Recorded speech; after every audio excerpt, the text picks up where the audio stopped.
En l'an de grâce 2018, le duc de Savoie créa, entre autres, son propre podcast. Celui-là même. Depuis, il perdure, traversant le temps comme une épée à deux mains traverse les côtes d'un pourceau. Car, fatigué d'entendre la même soupe servie, encore et encore par de vils faquins sur de fades et disgracieuses vidéos YouTube, il dut innover.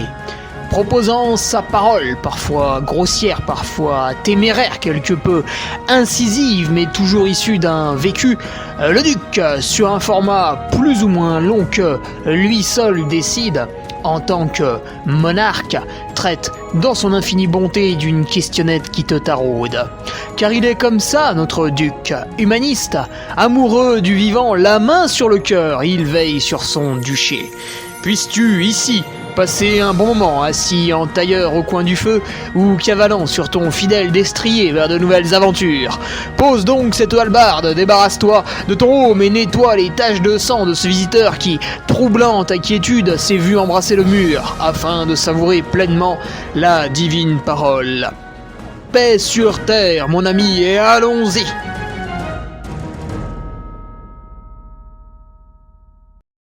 Et bonjour à tous, on se retrouve pour le podcast hebdomadaire numéro 231 avec aujourd'hui une question de Romain Durand, Romain qui nous demande un petit peu ce qui se passerait si on faisait tourner l'UTMB dans l'autre sens, à l'envers, en considérant que le sens qu'on exécute aujourd'hui est défini par Jésus-Christ lui-même, tu vois, un sens de droit divin. Louis XIV avait fait la monarchie de droit divin, là maintenant on a le sens de la course de droit divin. Donc tourner l'UTMB à l'envers, qu'est-ce que ça implique? Est-ce que c'est les mêmes favoris? Est-ce que Kylian ne serait pas trop perturbé? Est-ce qu'il serait pas perdu? Est-ce que ça va plus vite? Ça va moins vite? Est-ce que c'est plus sympa? Plus joli? Voilà, tout un tas de questions qu'on va se poser, c'est plus technique, c'est moins technique, et comme je suis un expert autoproclamé, le seul à part Dieu habilité à vous parler de trail, je vais du haut de mon trône bien vouloir prêter un peu de mon temps au peuple pour lui expliquer ce qu'il en est à cette bande d'abrutis, pour la former et l'instruire bien sûr. Donc là, normalement, si t'as pas compris qu'on a été tout de suite entré dans du second degré, tu es très très simple d'esprit. J'aime bien commencer comme ça met en jambes. Alors, l'introduction, bien sûr, longue, pénible, qui vous saoule tous et que du coup je fais à chaque fois, en remerciant les nouveaux patriotes. Bruno Serratrice, Laurent Marquis, Arthur Vieux, Alex Thibou, le retour de David Nouriga. Pas fâché, David. Je l'inscris à une course, il abandonne. Et du coup, il s'abonne au Patreon. Le mec est pas fâché quand même. Bel état d'esprit. Samuel Nascimento, c'est un Suisse. Nous accueillons un bourgeois parmi nous. Bienvenue à lui. Julien Guy, Thierry Philippe. Thierry, ça me fait plaisir. C'est un bénévole particulièrement impliqué du Grand Trail du lac de Serponçon qui me régale depuis 2 ans avec sa joie de vivre. Maxime Godin, le retour de Thierry Stalens et Gaspard B. Alors, je me suis un petit peu enrhumé, étant donné que j'ai couru tout nu à la Sépienne, toujours un peu les naseaux bouchés, mais ça sort progressivement. Donc merci à ces nouveaux patriotes qui viennent gonfler un petit peu la masse, qui viennent renouveler ceux qui partent, c'est légitime.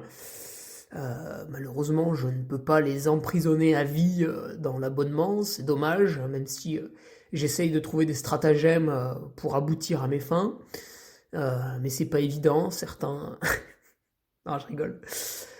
Alors pour les Patreons, qu'est-ce qu'on a cette semaine ? Il y a eu une revue de presse qui était assez pauvre en termes de résultats, puisque on se dirige quand même vers un week-end assez rocambolesque, avec les Templiers, avec la Transvulcania, avec le Grand Raid de la Réunion. Donc là déjà on a 3 grosses courses. Et en même temps, Voilà, je vous fais un petit peu d'Emmanuel Macron, je sais que vous l'aimez bien. Et en même temps, c'est notre guide spirituel, en même temps, on a les championnats du monde qui se dessinent une semaine après, enfin 10 jours après.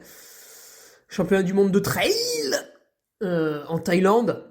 On pouvait pas faire plus loin, on s'est dit on va les mettre en Thaïlande, c'est très très loin, c'est bien, ça c'est vraiment dans l'air du temps. On a le Golden Try Series, donc c'est une finale qui est organisée uniquement pour les élites. Hein. Si vous êtes un gueux, évidemment, vous n'avez pas le droit. Et puis pareil, on s'est dit, bah tiens, cherchons une destination sympa, on va prendre Madère. Comme ça, Madère, on est sûr que tout le monde vienne en avion, c'est cool, ça pollue un max, on va faire ça. Voilà, on pouvait pas le mettre sur le continent et faire du covoiturage pour certains. Non, il fallait absolument assouvir son caprice d'aller courir sur une île en octobre. Après, ça les regarde, hein, j'y suis moi aussi allé en février, ça ne m'a posé aucun problème. Mais j'aime bien le rappeler. Et on a aussi, après d'autres courses un peu plus régionales, hein, bien sûr, hein, genre l'ultra là autour de Carcassonne, j'aime bien, il y a des châteaux, c'est joli, voilà. Donc un week-end quand même. Ah si, on a les championnats du monde master de skyrunning, voilà, je sais pas, ça intéresse peut-être 2 personnes. Donc voilà, je les cite pour être sûr de vraiment rien oublier. Mais voilà. Bon, on se moque du skyrunning qui a vécu des années fastes jusqu'à 2015-16. Après, ça a baissé un peu. Salomon a lancé un peu ses Golden Try, et puis les Golden Try, vraiment, depuis 2019, ont pris de ouf, hein, avec des retransmissions télé exceptionnelles, hein, ça il faut le dire, c'est magnifique. On adore suivre. Suivre Sierzinal, c'était beau, voilà, ça nous a rappelé un peu l'ère Armstrong, c'était sympa avec les Kenyans là. Suivre le marathon du Mont Blanc, pareil, c'est magnifique, voilà. Il y a un petit combat de live entre les courses Bayou-TMB et les courses Golden. Alors, la course Bayou-TMB, forcément, c'est de l'ultra, c'est un peu plus plan-plan, hein, il faut aimer les paysages. Et puis la course Golden, voilà, quand c'est un peu au fight, voilà, comme ça, sur des formats de 2-3 heures, c'est un peu plus vivant. Donc chacun y trouve son compte. En tout cas, ces 2 entités, on pourra dire ce qu'on veut, hein, mais très très beau live, très plaisant. Donc, la revue de presse de lundi prochain va faire environ 25 pages. Je pense qu'il faut poser un RTT pour la lire le mardi. Et sinon, sur le Patreon, ce vendredi, je vais vous parler de ma préparation au Grand Trail du Lac. C'est intéressant parce que je l'avais déjà fait en 2020. Et par rapport à 2020, mais surtout à ce que j'avais fait en 2021, pour faire l'Endurance Trail des Templiers, il y a eu des modifs, donc c'est sympa, on va pouvoir comparer un peu. Le parcours étant le même ou presque, on va pouvoir voir quel temps de passage utilisé par rapport à 2020, qui avait été une année où j'étais parti trop vite, à la surprise générale. Mais maintenant, je suis quelqu'un de sage, donc je pars moins vite. Donc voilà, vendredi, sur Patreon, et puis bien sûr, la violence nutritionniste draconienne que je vais faire pendant la course. Avec, allez, je donne déjà quelques infos, on va être à 70 grammes de glucides à l'heure. Ce qui est pas mal. On serait tenté même de monter à 80 dans le final. Voilà. Dans les 2 dernières heures. Alors, sinon, en tant que speaker, où est-ce que vous allez pouvoir me retrouver cette semaine ? Vous allez justement me retrouver sur le live de la Transvulcania by UTMB, qui est samedi. Donc le live va démarrer à 9h45. Quand les coureurs commenceront à prendre le soleil sur le pif, j'imagine. En fait, on peut pas filmer de nuit. C'est nul. Parce que, alors déjà, ça favorise certains coureurs. Parce que quand tu filmes des mecs, ça les éclaire un peu. Donc il y a une équité sportive qui entre en jeu. Et les images de nuit sont pourries, en fait. Vous voyez juste un gars trottiner dans le noir. On comprend rien. On voit rien. Donc on prend l'antenne, voilà, 9h45. Il sera 8h45 là-bas. Le soleil se lèvera. Et on aura nos magnifiques paysages volcaniques. Alors, ce sera peut-être l'occasion aussi de revenir sur ce qu'a vécu l'île de La Palma, hein, avec les éruptions dramatiques l'an passé. En 2 mots, hein, bien sûr. Donc voilà, je serai sur ce live avec Diego Pazos. Je pense que vous n'allez pas vous ennuyer si vous voulez le suivre. Samedi, de 9h45 à, je sais pas, 18h peut-être. Avec mon ami Diego, ouais, qui est pas le dernier pour raconter des conneries, donc... Ça se retrouve sur live.utmb.world ou sur le player web de l'équipe 21, la chaîne de TV. Que dire de plus au niveau speaker? Bah c'est tout, je vais faire ça, c'est déjà pas mal. Au niveau runner, bah alors là c'est le dimanche, avec le départ du Grand Trail du Lac à 5h, voilà. Pour 77... Non, ils annoncent 77 km, mais c'est un mensonge. Sur Trace de Trail, il y a 74 km et 3575 mètres de dénivelé positif et négatif, puisqu'on part du Bourget du Lac et on revient au Bourget du Lac. En toute simplicité, que dire de plus? Bah ça on y retrouve sur Patreon, et je vais courir avec mon frère Aubin, qui va faire sa première sur l'intégralité de ce tour, même s'il l'a déjà fait en relais. Voilà. Bel objectif de fin de saison à 3,5 km de mon domicile. Je vais bien sûr m'y rendre en voiture parce que cramer du gasoil est un peu ma passion, d'autant plus qu'en ce moment il est vraiment pas cher et on en trouve à tous les coins de rue, donc j'en profite, j'en crame le plus possible. Voilà, surtout je ne vais pas y aller en vélo, je vais vraiment, voilà, en plus je pense que je ferai des accélérations sur la route exprès, des freinages intempestifs pour user un maximum les pneus aussi, je pense que c'est important, pour ensuite en acheter des Michelin, puisque je suis actionnaire Michelin, donc voilà, achetez tous des Michelin. Allez, on rigole, mais voilà, introduction finie, ça y est, tu peux respirer un peu, et on va attaquer donc la question du 231e podcast du mercredi, et ouais, ça cause, hein. L'UTMB à l'envers. Alors, qu'est-ce que ça implique? Donc, on a beau être à l'envers, le départ va toujours être donné de Chamonix. Du coup, on part dans Chamonix, on est dans les petites rues, tac. Et là, d'un coup, on arrive, en fait, après, du coup, 1,5 km de plat, on arrive immédiatement dans la montée de la Flégère. Donc, il n'y a plus tout le plat du début pour étirer plus ou moins le peloton. Et ça, ce serait un gros problème. Il faudrait trouver ce qu'on appelle un stratagème et monter peut-être par un autre endroit pour que ce soit vraiment très large tout le long. Bref, admettons qu'on monte à la Flégère. Ensuite, donc ça implique tout de suite une très grosse montée, quoi, hein. C'est 6 km, on va dire, pour faire quasiment un KV. Pas loin, ouais. Ensuite, toute la traversée jusqu'à Tête-au-Vent, là, il n'y a pas de problème, à part qu'on est encore une fois sur un sentier très étroit, donc pour le peloton, c'est un peu compliqué. Et Tête-au-Vent, le souci, encore une fois, c'est qu'on attaque la descente, qui est particulièrement technique, voire dangereuse. Il y a des endroits où il ne faut pas s'accrocher le pied et tomber devant. Donc, encore une fois, c'est déjà la troisième fois en une minute que je vous dis ça. Pour un peloton, ça ne va pas le faire. Ça ne va pas le faire.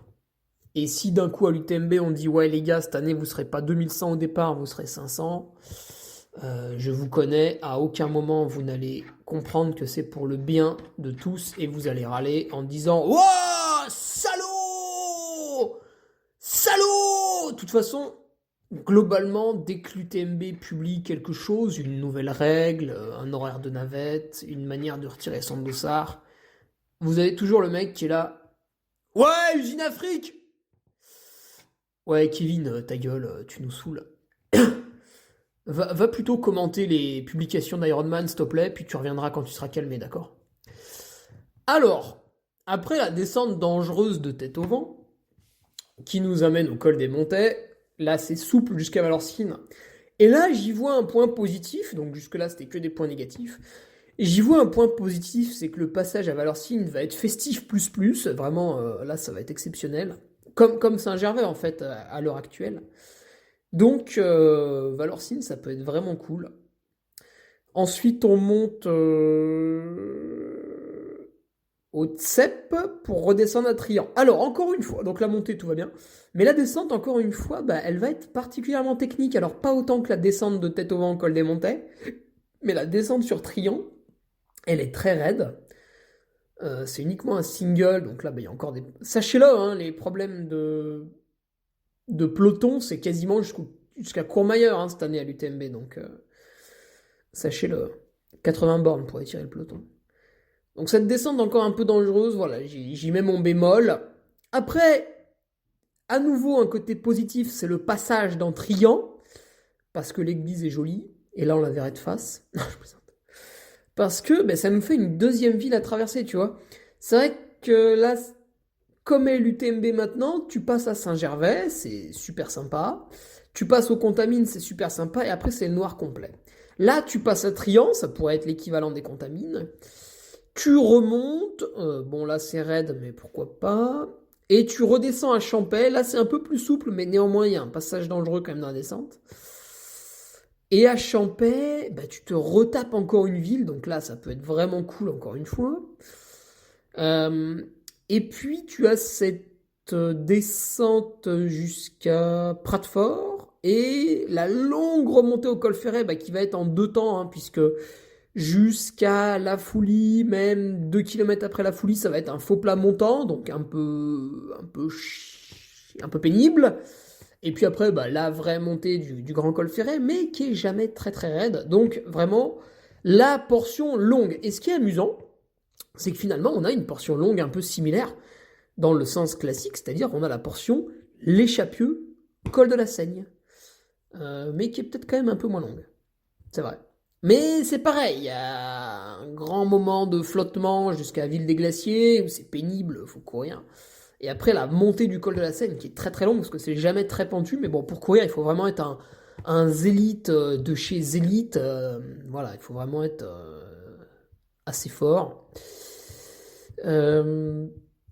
Moi, je n'ai pas couru à aucun moment dans cette montée au col de la Seigne.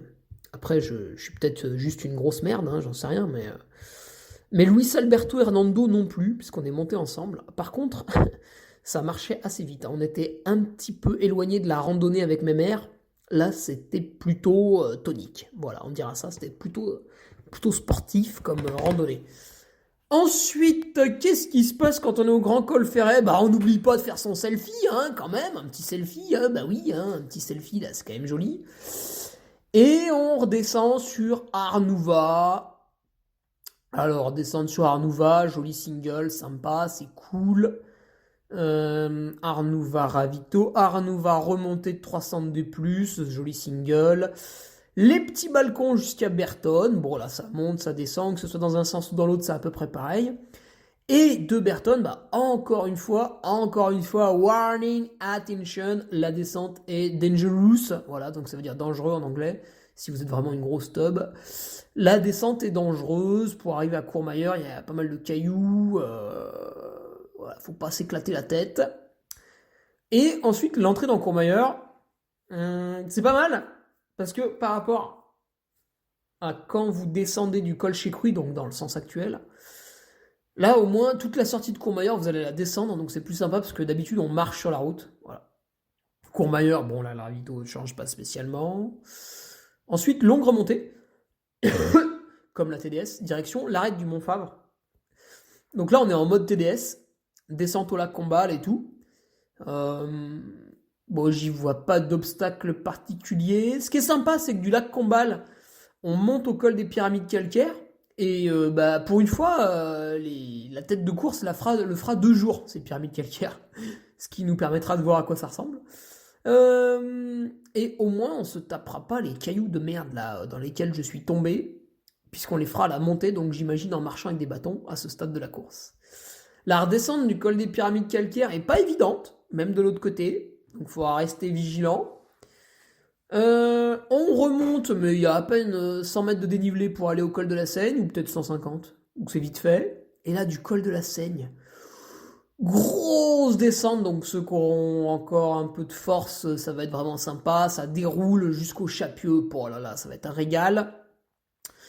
Et au Chapieux, on se pose pas de questions, la remontée elle est raide, donc marche-bâton jusqu'au col de la... Non, jusqu'au refuge du col de la Croix du Bonhomme. C'est technique, il faut être bon, faut suivre un peu, faut prendre de la drogue, attention. Ensuite, là, il y a une petite portion assez technique là, pendant 2 bornes pour aller cette fois-ci au col de la Croix du Bonhomme. Ouais, là c'est un peu merdique, avec pas mal de pierres. Ensuite, on descend le col de la Croix du Bonhomme pour arriver, comment ça s'appelle, à la Balme et puis aux Contamines. Là, c'est technique sur les 300 premiers mètres de dénivelé à descendre, mais bon, ça va. Et une fois qu'on arrive à la Balme, là, ça déroule sur la piste forestière jusqu'aux Contamines, enfin jusqu'à Notre-Dame de la Gorge. Et après, c'est un faux plat jusqu'aux Contamines, donc là, ça trottine, c'est sympa. Les Contamines, c'est plutôt descendant jusqu'à Saint-Gervais. Oui, plutôt. Bon, il y a peut-être un ou deux petits pétards, mais très légers.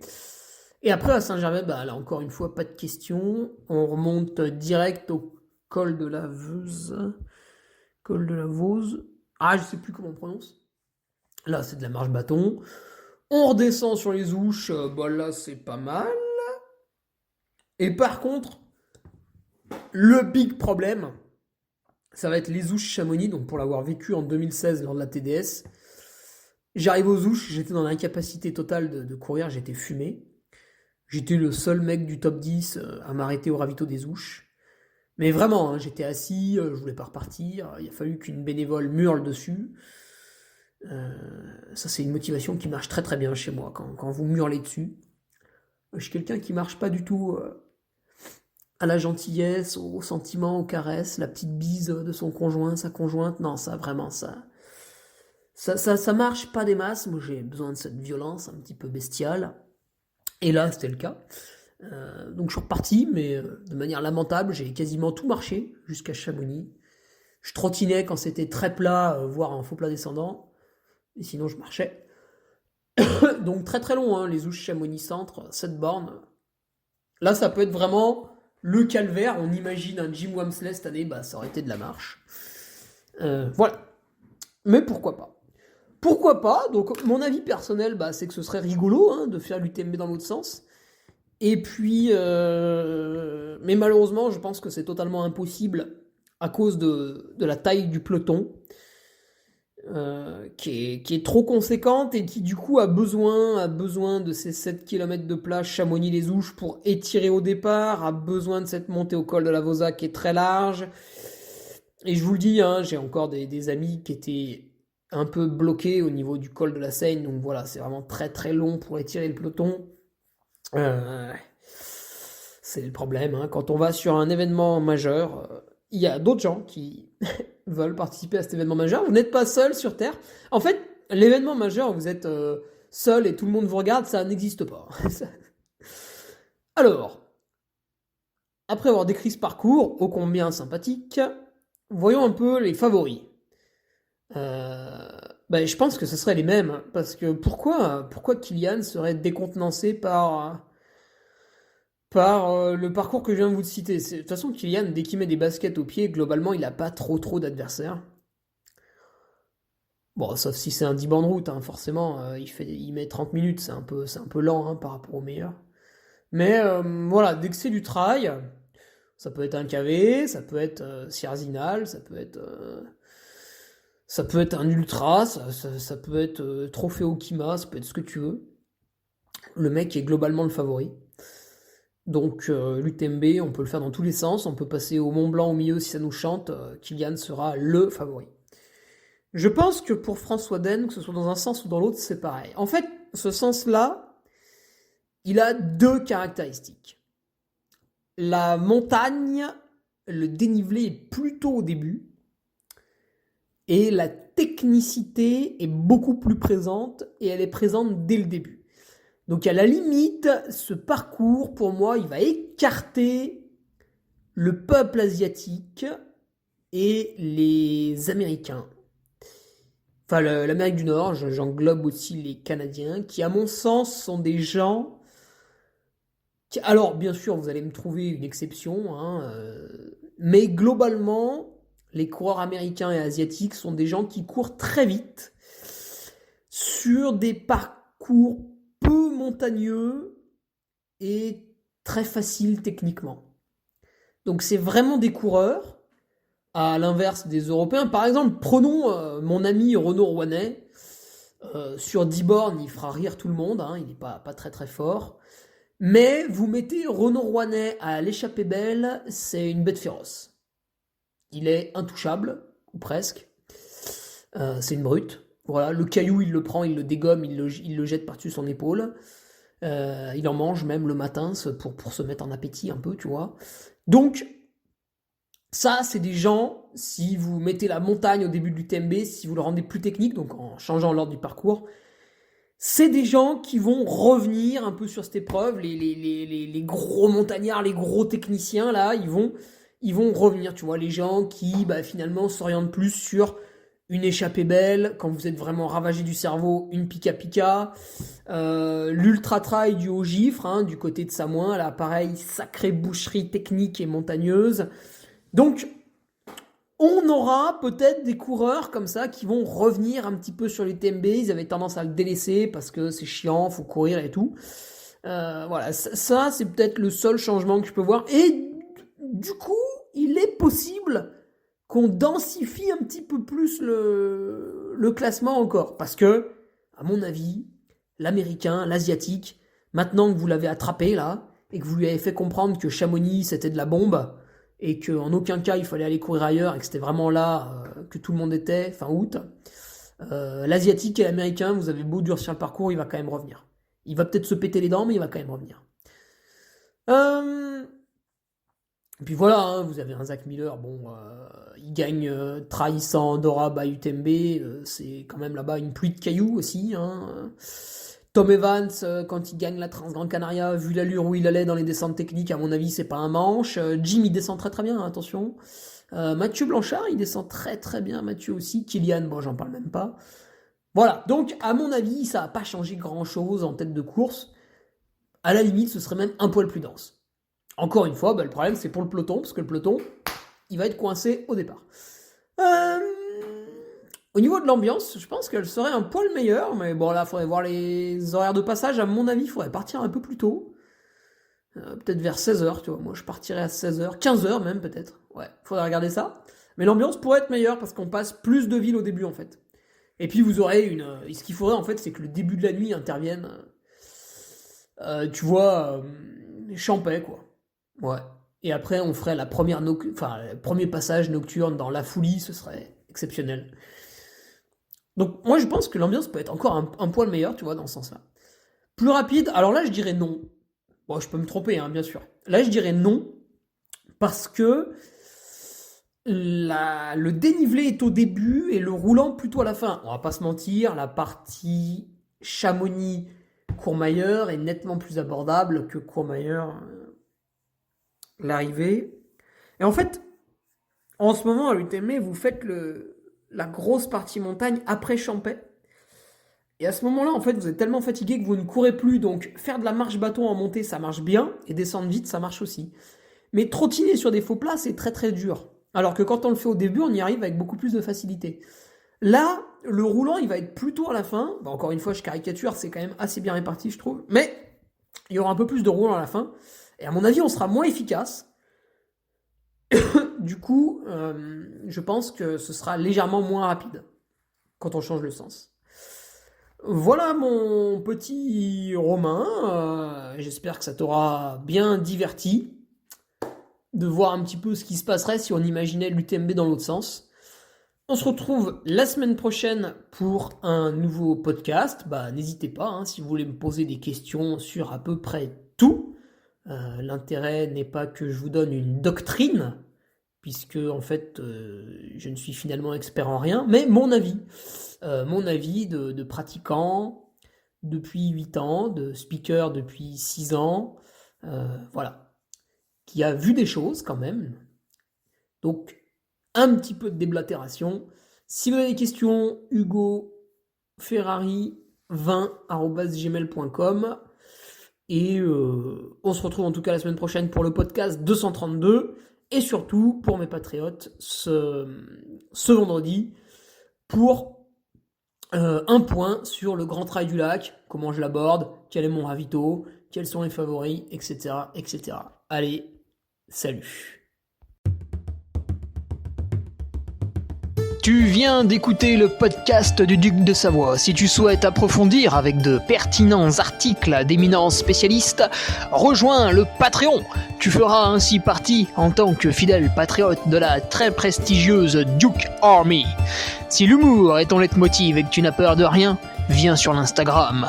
Si tu veux espionner le Duc, car tu es vil et sournois, son Strava est également à ta disposition. Enfin, si tu es vieux, presque sénile et ou débute dans les réseaux sociaux, contente-toi de suivre sa divine page Facebook. Les liens sont dans la description. Que Dieu te garde et à la semaine prochaine.